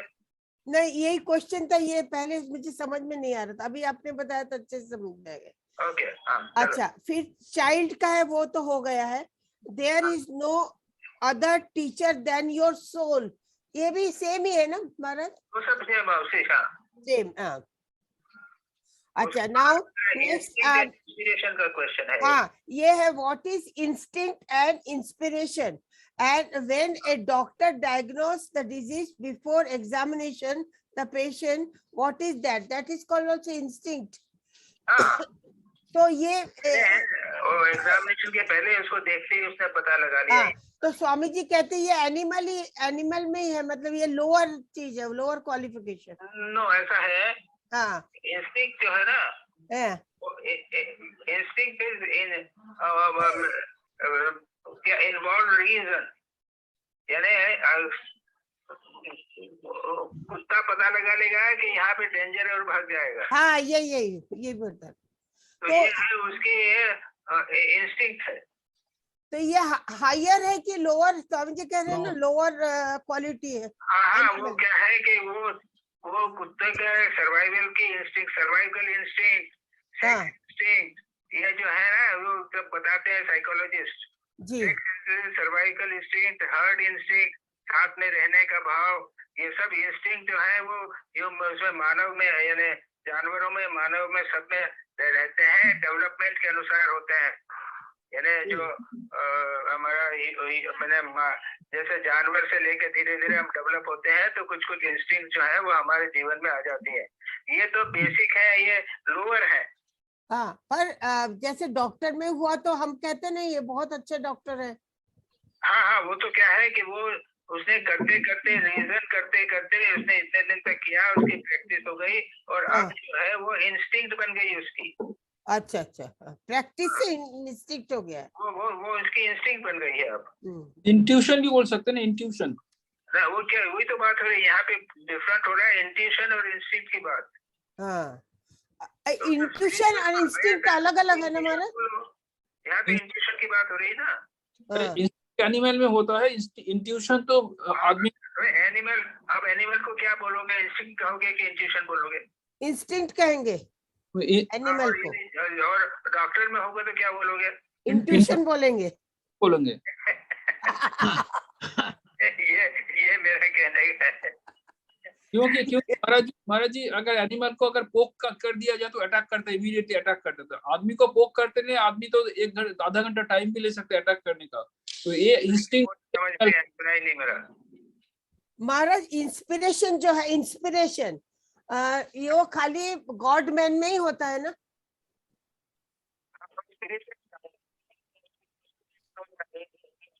Hello महाराज जी, सुनाई नहीं दे रहा? ये सुनाई नहीं दे रहा महाराज। जो इंस्पिरेशन की बात कर रहे हैं, जैसे स्वामी जी का जो बुक ही है ना, उसका नाम ही है इंस्पिरेशन। तो वो जो इंस्पिरेशन है वो तो खाली गॉड मैन का ही क्वालिफिकेशन है।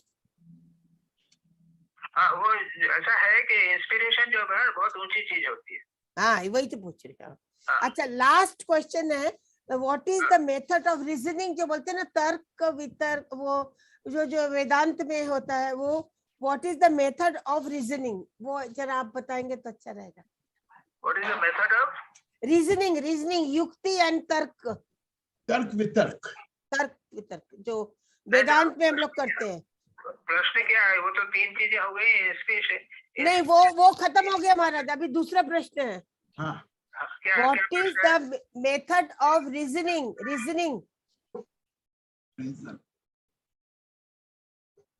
एक मिनट ठहरो। हाँ हाँ अब बोलो तो। व्हाट नहीं, वो कोई पेज में नहीं है, मैं ऐसे ही पूछ रही हूँ। ये हमको कहा जाता है ना रीजनिंग करना है, तो वो मेथड क्या है रीजनिंग का?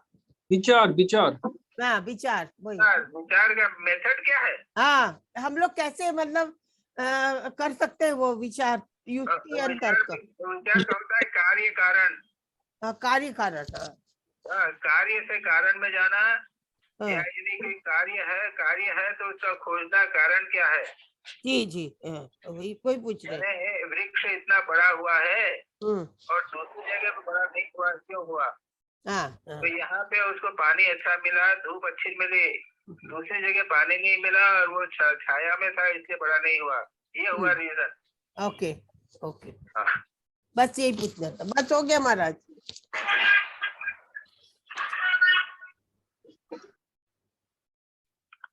अच्छा अब आइए आप दिलीप भाई।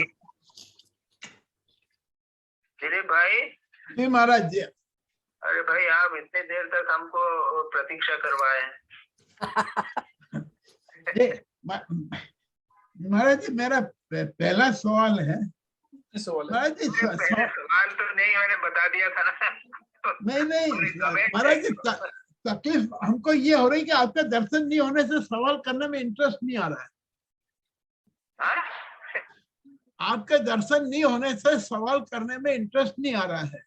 मजा सब क्या करूं, मेरे को ही मजा नहीं आ रहा है। क्या महाराज जी कैसे ये ठाकुर की कृपा। वो संजय जी से बात हुई है, अभी हम इमीडिएटली बाद में इसको डिस्कस करेंगे, प्रोग्राम करेंगे, क्यों नहीं हो रहा है। राइट महाराज जी, करेक्ट। अच्छा अब मेरा पहला सवाल है, the world religion and its goodness is not only taught but one of the first few words a child hears when he arrives on this earth. Then why by passing of time he becomes cruel, starts hatred and jealousy to other sect of people? Because of selfishness. मानव की स्वभाव में स्वार्थ के कारण बच्चा बड़ा होता है तो अभी तो बहुत बढ़िया हुआ, उसके बाद में लड्डू खाना है उसको और दूसरे से चुरा के खाना है। Because of selfishness, everything becomes गड़बड़। जी, तो by process of time, by passing of time, everyone becomes selfish. ये तो सावधान रहना पड़ता है। अच्छा, ये एक इंस्टिंक्ट है। मानव स्वभाव के अंदर स्वार्थ पड़ता है और इसीलिए संसार में अच्छा बुरा हमेशा बना रहेगा। अच्छा जी महाराज जी, राइट। महाराज जी मेरा दूसरा सवाल है, is there any time when there was a religion harmony on this earth? Because no, हमेशा कॉन्फ्लिक्ट रही है। बिल्कुल। तो महाराज जी दो बात है, ठाकुर जी ने एक जगह लिखा है जो मत तो पत, यानी ये बराबर होता है। That's a fit at other place Ramakrishna Dev है, विचार है उतने पथ है। हाँ बराबर, ये बात से हमें समझ में आया। पर दूसरी जगह रामकृष्ण देव खुद लिखते हैं, have put himself in, he has put himself in the place of Jesus Christ, he has put himself in the place of Muhammad Paigambar and of Buddha, and he experienced। तो फिर ये क्या बात थी? उन्होंने तो यूनिवर्सल एक्सपीरियंस किया धर्म का। उन्होंने तो बताया ना, हाँ, कि जितने मत है उतने पथ है। पैगंबर का भी एक मत है, क्राइस्ट का भी मत है, मैंने देख लिया है उसमें रख के, वो भी ठीक है। हाँ, वो पूरा देखने के लिए कि क्या किया क्राइस्ट ने, तो अपने को अपने उस क्राइस्ट के अनुसार किया, पता लगा लिया हाँ क्रिश्चियनिटी ठीक ही है जी। इस्लाम को मोहम्मद जैसा करके देखा तो इस्लाम भी ठीक लगा उनको। हाँ, ठीक तो बताया है, जितने मत है उतने पथ है, यही बताया उन्होंने। नहीं तो उससे क्या होता है, उससे क्या होता है, हाँ, उससे क्या तुमको मालूम है?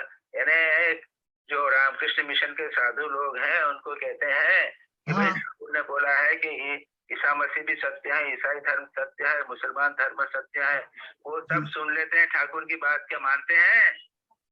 नहीं नहीं अकेले मिल के मुसलमानों को गालियां देते हैं। जी हाँ, गुप्त फिर तो होती फिर जी। अरे ये ठाकुर जी बोल के चले गए, इतना साधना करके उन्होंने तो इतने धर्मों की अलग अलग साधना करके जतोमत पतोपत बताया, उससे हाँ। क्या हुआ? उससे राइट। वो बेचारे करके उन्होंने बता दिया, भाई मैंने जो करके बता दिया, देखो झगड़ा नहीं करो। हाँ लेकिन लोग बोलेंगे नहीं, हम तो झगड़ा करेंगे। जी जी। अब क्या करोगे भाई? Okay right. हाँ? ये ह्यूमन नेचर है, चाहे आप कितने भी आगे पहुंच जाओ, फिर भी whenever there is a question of a religion, a man is always very fanatist. Religion के सभी चीजों के लिए, खाने पीने के बारे में भी यही बात है, मैं खाना पहले खाऊंगा। जी बेचारे धर्म को क्यों बोलते हो? मैं खाना पहले खाऊंगा, जी। मेरा बच्चे को पहले मिलना चाहिए, तो अब सामने वाला आदमी को 2 दिन से नहीं मिला तो मैं क्या करूं? जी ओके। मैं पहले खाऊंगा। जी जी महाराज जी, बराबर। उसको खाना खिलाना तुम्हारा धर्म है, जी दया करना धर्म है, वो ठीक है, मैं अपने बच्चों को खिलाता हूँ, उसके बाद ही। बराबर जी महाराज, करेक्ट। मेरा तीसरा सवाल है, what is the reason of animosity amongst different religions? Is it lack of knowledge or poverty or prosperity in one part of the society and the illiteracy and poverty on the another side, or to overpower and to rule the others? अरे वो तो रहेगा किसी भी कारण से, वो किसी भी कारण से रहेगा ही। अब कारण तुम बताओ तो गरीबी के कारण है, हाँ या और किसी कारण से है। एनिमोसिटी यानी वो निकाल लेते हैं जी कि ये जो है, जो हिंदू है, ये तो बड़े बड़े मंदिर में रहते हैं, धनी लोग हैं, हाँ मुसलमान उसको गाली देते हैं, तो कुछ न कुछ बहाना निकल जाएगा। अच्छा, दुश्मनी। हाँ, तो ये अब कारण क्यों ढूंढ रहे हो बाबा? अच्छा जी महाराज जी। खुद देखो, खुद जी। हम धर्म समझ दूसरे धर्मों के प्रति हम भी उदार हो सके तो ठीक है। ओके ईसाई धर्म में भी, इस्लाम धर्म में भी इतनी अच्छी अच्छी बातें हैं कि बस जी। मैंने तो वो सूफी संत करीब किताब जो है 50 बार पढ़ी होगी, इतना अच्छा लगता है हमें। अच्छा जी महाराज। महाराज जी, बायजीद बस्तामी, मंजूर अल्लाह, जुनैद, शिबली, तो नाम याद है मेरे को, कहानियां याद है, इतना अच्छा लगता है जी जी। और लेकिन मैं अगर किसी हिंदू को कहूँ तो मेरे को मारने के लिए दौड़ेगा वो। हाँ, आज की जी महाराज जी, पेज 379 पे लिखा है, why patriotism is always partial? What is the meaning? कौन सा पेज नंबर? 379। क्या बोल रहे हैं? हाँ, सिर्फ एक वो है, 8वीं लाइन में पेट्रियोटिज्म इज ऑलवेज पार्शियल, तो इसका क्या मीनिंग है? 29 में क्या है? हाँ, ऊपर से 8वीं लाइन है, 379.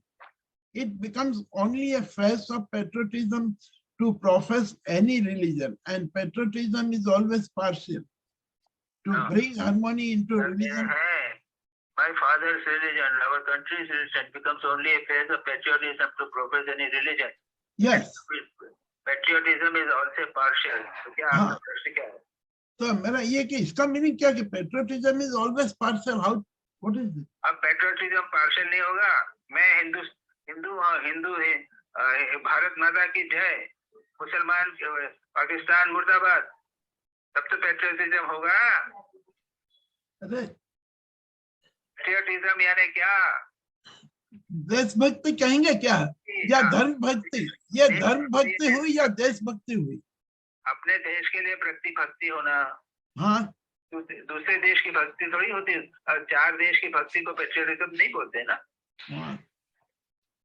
अच्छा। एक देश की भक्ति ना। जी, यानी ये फिर यूनिवर्सल ब्रदरहुड हो गई कहाँ से? नहीं, पेट्रियोटिज्म से यूनिवर्सल ब्रदरहुड से कोई लेना देना ही नहीं, उल्टा है। हाँ, तो सर महाराज जी, मेरा 1 मिनट सवाल ये है कि स्वामी जी ने ये जो लेक्चर दिया है जिसका हेडिंग ही है the ideal of a universal religion, then it is a utopia, it can not be. हाँ, उसमें ये बता रहे हैं कि अगर आप पेट्रियट हो गए तो आप यूनिवर्सल रिलीजन नहीं हो सकता। Yes that is. और स्वामी जी एक बार सभी कहा था कि मैं भारत का भी हूँ और संसार के सभी प्राणियों का भी हूँ, सभी देशों का भी हूँ। हाँ केवल भारत का मुझ पर अधिकार नहीं हो सकता, क्योंकि मैं समस्त देशों का भी जिम्मे हूँ। हाँ पेट्रियटिज्म के ऊपर जाना पड़ेगा अगर आप यूनिवर्सल रिलीजन प्राप्त करना है। जी जी Maharaj ji. Now my second question next, history and mythology is ultimately nothing but a game of religious intelligent saints and prophets of different religions for their pastime and to prove their superiority over others in the society. महाराज मेरा सवाल ये है कि ये history और mythology कुछ भी नहीं है, लेकिन आजकल के जो संत हैं, मैं उन संतों की बात नहीं करता हूँ, वो आर रियली वेरी डिवाइन, पर ये जो संत लोग हैं उनके लिए हिस्ट्री और माइथोलॉजी पास्ट टाइम है। अब ये तुम्हारा कमेंट है बाबा, मैं क्या बोलूंगा, क्योंकि ये कमेंट है, कोटेशन क्वेश्चन नहीं है। ओके चलिए Maharaj ji next, truth may be expressed in 100,000 ways, but the knowledge of acceptance of the truth from where it will come. महाराज जी इसका मीनिंग क्या होगा? पेज नंबर 384 पे ये लिखा हुआ है एक line, truth may be expressed in 100,000 ways. तो क्या एक सत्य को 1000 तरीके से बताया जा सकता है? हाँ, किसी भी चीज को, जी सूर्य को है ना, तो बहुत सूर्य को दूर से छोटा दिखेगा, पास से ज्यादा बड़ा दिखेगा। एक बगीचे को, ये आश्रम को जो है वो एक कोने से देखो तो ऐसा दिखेगा, अंदर में आके 4-6 महीने रहो तो आश्रम दूसरे प्रकार से दिखेगा। सत्य जो है वो अनेक प्रकार से अभिव्यक्त हो सकेगा। अब प्रश्न आपका क्या है? बस समझ में आ गया महाराज जी मेरा प्रश्न का, अच्छा। मेरे को मिल गया। Now the next question, the example of growth of a tree is perfectly fine, but when a question arises of a man, a selfish motive comes. There are various kinds of plants and to take care of them. Similarly, a religion. Here, human mind works only for their own religion and give water and wants to see the growth of their plants only. प्रश्न ये कहाँ पे, page number बोलो। नहीं महाराज जी ये page number नहीं, ये जो प्लांट के बारे में बताया था उस पे से मेरा ये क्वेश्चन आया है। किसके बारे में? प्लांट्स, जो ये प्लांट्स को ये करते हैं ना, उन्होंने ये बताया, आपने अभी आर्ग्यू किया था कि उसको हैचेट लगा के उसको ग्रोथ की जाती है। ठीक है, फिर से बोलो तो।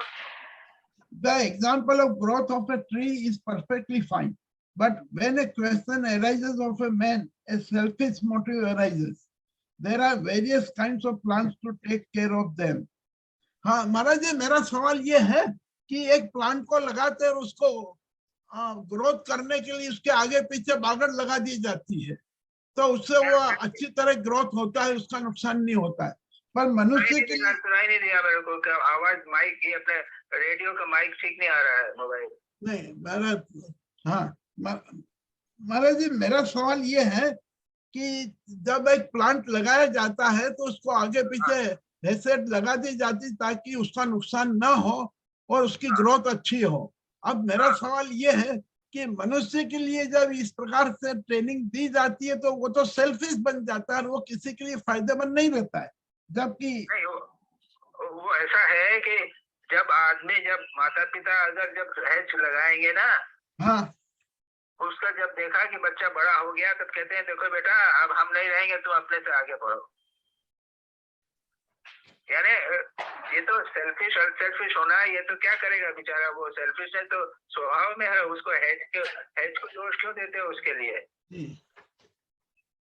यानी जो एक बालक को प्रोटेक्शन दिया जा रहा है, हाँ उससे वो सेल्फिश हो गया तो सेल्फ प्रोटेक्शन को क्यों दोष देते हो? तो सेल्फिशनेस तो उसके स्वभाव में विद्यमान है जी।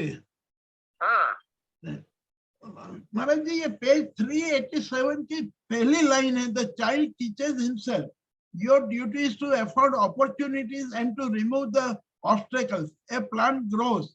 Do you make the plant grow?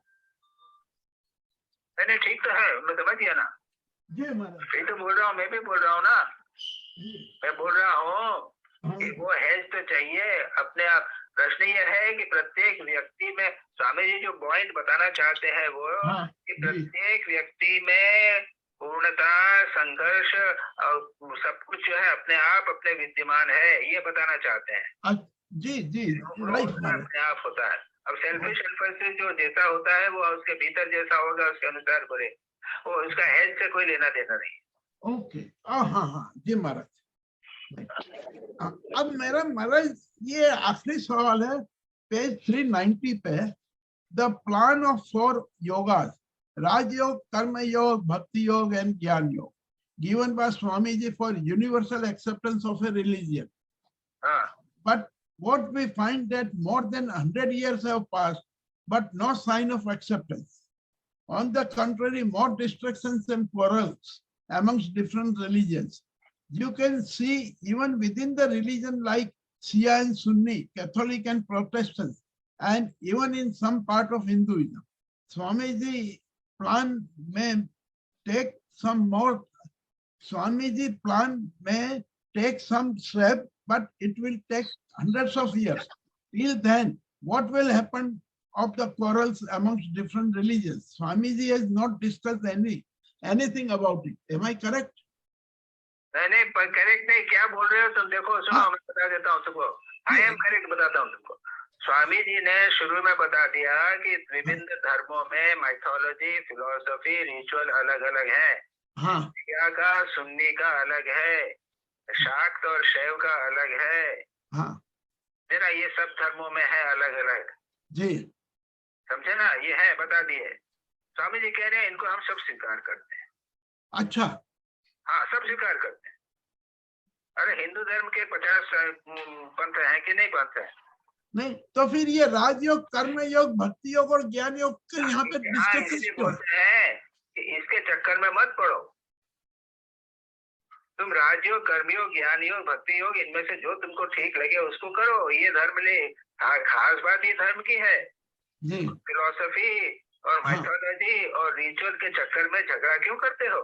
बराबर, वो जो भी होता है करो। जी तुम कुश्ती मार की हो तो कोई बात नहीं, जी लेकिन भक्ति करो।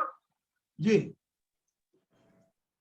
तुम शिव जी के यहाँ पे रहते हो, बनारस में रहते हो, ठीक है, हाँ। ज्ञान योग करो ना, कोई बात नहीं। जी हमको क्या झगड़ा नहीं है तुम्हारे से। जी। तो महाराज जी, एक छोटा सा सवाल मेरा ये है कि ये चारों योग जब स्वामी जी ने बताए थे तो उस समय उनके दिमाग में कहीं ये होगा कि यूनिवर्सल रिलीजन आ सकता है ये योग के कारण, which may take thousands of years.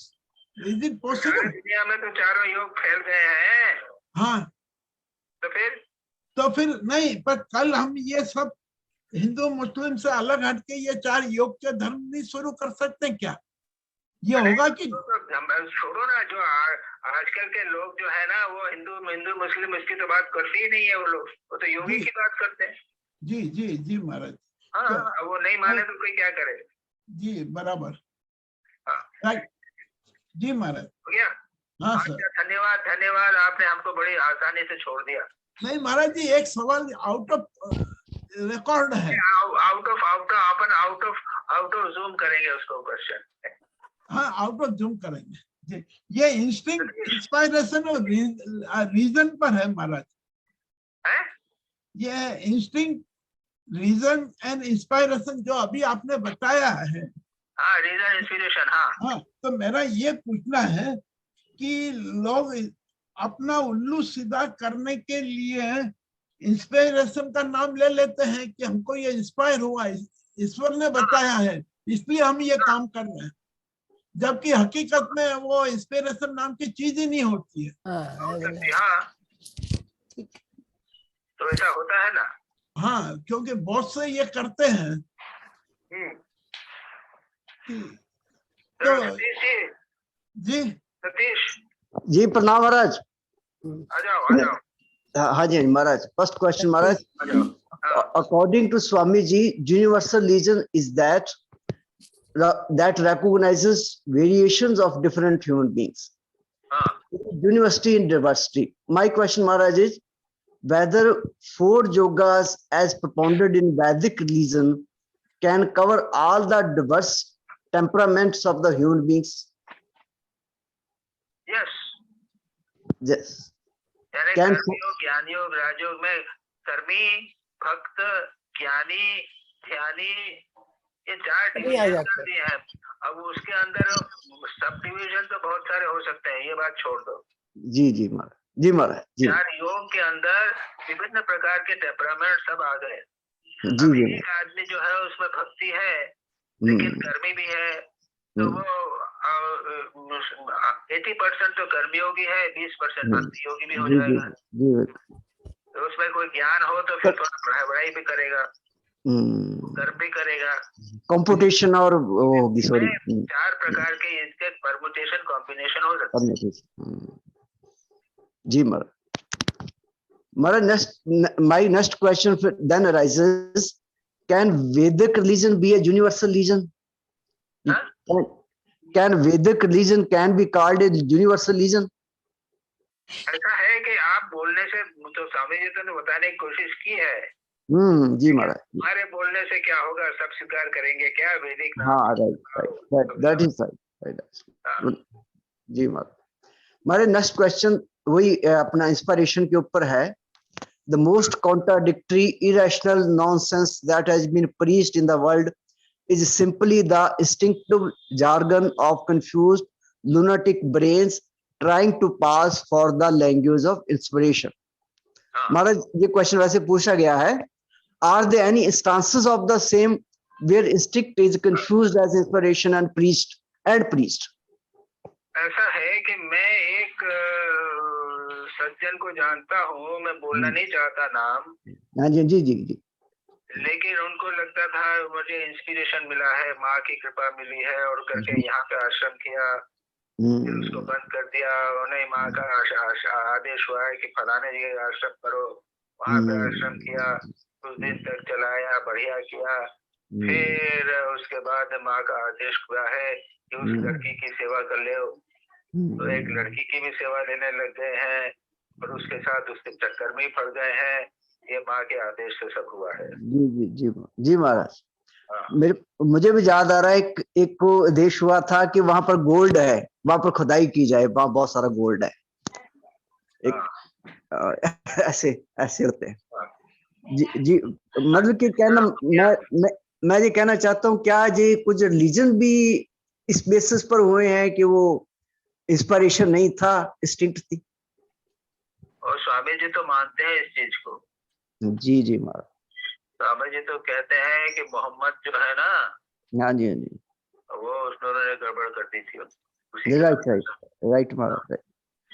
ठीक महाराज, मेरे क्वेश्चन हो गए. Thank you. प्रणाम महाराज. Rita Vishwal.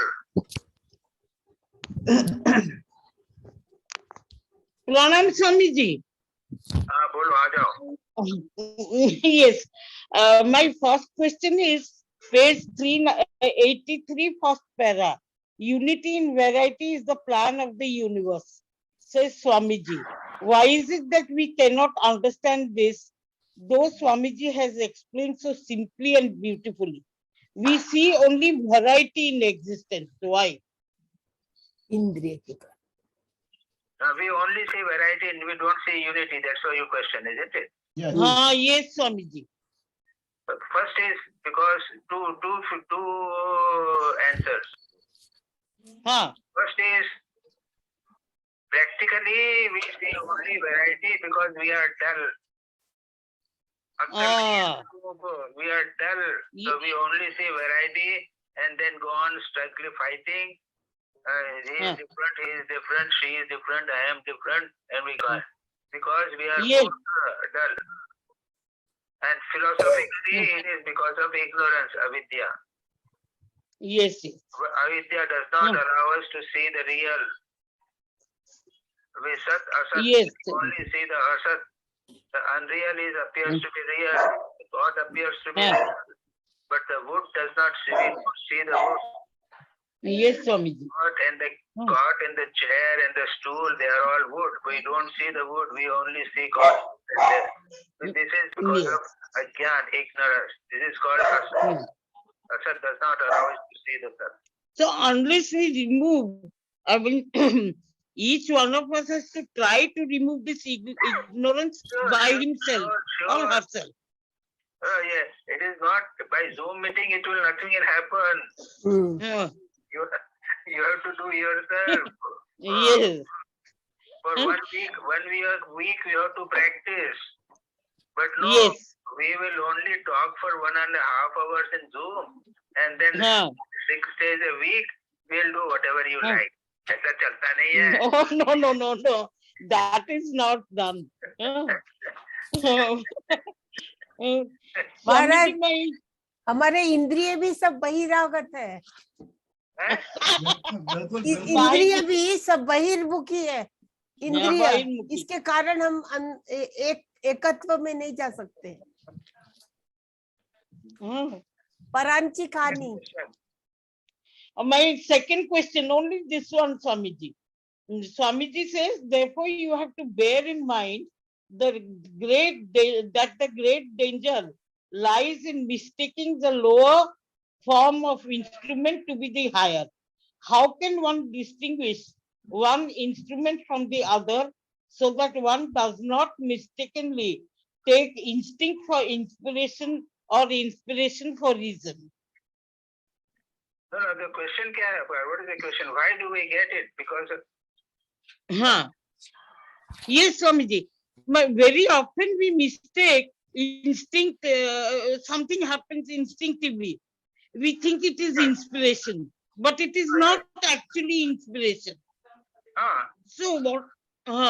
So sometimes also, like I'm inspired by something, but I think that it is only rational. That it is, I'm getting it by reason. Actually, we have to overcome instinct by reason, and ultimately. So to overcome, we must be able to distinguish. Unfortunately, because of this thing goes on. To overcome, we must be able to distinguish. Distinguish between instinct and don't worry about instinct. Don't worry about inspiration. To overcome instinct by reason, that is the level on which we must struggle. Instinct by reason. Yes, Swamiji. Thank you, Swamiji. Swamiji, third question you have already answered. It was on concentration. You have already answered, and I've noted down also. Something else was there. Third question, read out again. Okay, I'll read it out. It's again on page 291. Swamiji speaks about concentration as the key to knowledge. In my present state, complete concentration is not achieved. Other than regular japa dhyana, how can I improve my concentration? So this point has not been discussed. This is an important question. Yes, this is very important, Swamiji, and you have discussed in detail. First level is, if you want to improve your concentration, first learn to sit. Yes. Without moving any part of the body for half an hour. When yes. Then second question is Nadi Shuddhi. Then third is meditation with open eyes. Meditate. Yes. Swamiji, I was failing there.